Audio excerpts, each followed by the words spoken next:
Good morning, everyone. This is Emily. I'm out here this morning on my patio. I'm working on uppotting and hardening off plants. I'll show you what I have here. These are, let's see here. Those are beefsteak. This is beefsteak. There's one that I haven't uppotted yet. Cherokee purple, Cherokee purple, Cherokee purple, beefsteak on the end, and I think that's Cherokee purple. Let's see here. Let's see. Yep, Cherokee purple. I love Cherokee purples. They're so beautiful, and I won't be putting all these in my garden. Some of these will go into my daughter's garden at her farm. Then yesterday, these are San Marzano. I uppotted these yesterday. Amish paste. San Marzano. I'm putting two because I just don't have much room. So I've got an equal amount of Amish paste and San Marzano. And then here's the brassicas. And I have done an experiment that I mentioned in one of my videos a little over a week ago. I took one of the cabbages and I put them out here. I'm going to slowly move this, not to spin heads. Here's my spindly little Spanish onions. I'm going to plant some by seed too. This is full of herbs. Let's see what we have here. This is I think that's sweet basil. There's spearmint. There's sage. There's thyme. And there's celery plants. Even though I'm growing celery seeds, they still look like a filament on a fishing line to me. Less than that. Like a 2-pound test at max. And then, why can't I recognize this plant? Let me look and see what this is. It's an Italian oregano. I thought it was oregano, but I wasn't sure because some of the herbs are new to me growing them. And in here, I have these itsy bitsy nasturtiums growing. These are some flowers my daughter gave me that I think I need to set them out in the yard because they don't look good in that pot.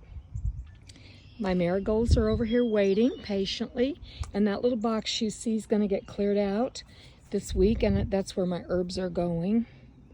In this big half whiskey barrel, I had a beautiful flower that climbed up to the top of this past year in 22, and then right in here is asparagus, and boy, it's got lots of roots.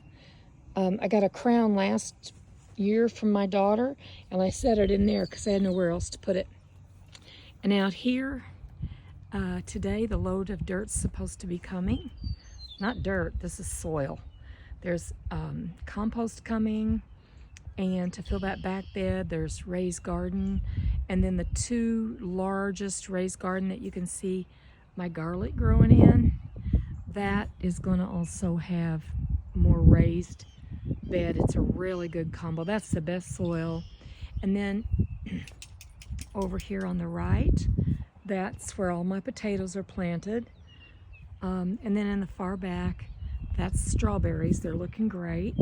So as I've said, this little amount really produced a lot of food last year. I'm working on emptying jars. I grew more cucumbers in this bed, the second one back from the cattle panel.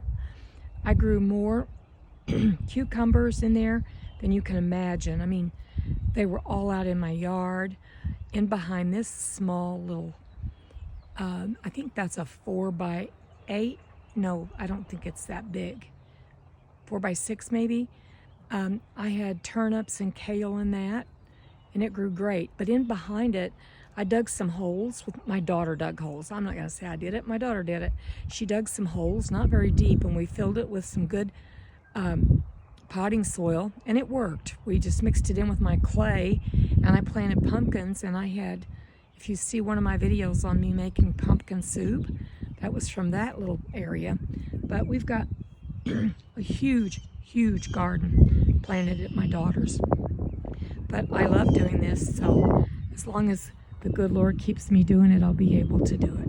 You all have a wonderful day. And this is actually what that lake looks like in the daytime, not when the sun's coming up. Have a great day, everyone.